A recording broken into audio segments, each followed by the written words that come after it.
Hello everyone, welcome back to Tech TV. In today's video, I'm gonna show you how to sign up in Stripe app. To sign up in Stripe, all you need to do is first make sure your device is connected to stable internet. Once it's done, open up your Stripe. You can see this type of options on your screen. So you have asked to add your Gmail account, full name, country and a password. So simply fill up all the details step by step. Once you are done with filling your details, tap on the create account option. After you click the button, you'll get this kind of information which says you to verify your email. So to verify the email, check your mail and confirm verify email address option. Once it's done, you will be signed up to Stripe.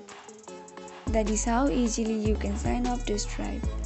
If you found the video to be helpful, go ahead and give us a thumbs up. Do not forget to subscribe to our channel. Also press the notification bell so that you'll never miss another upcoming upload from us. I'll see you again in the next video. Goodbye till then.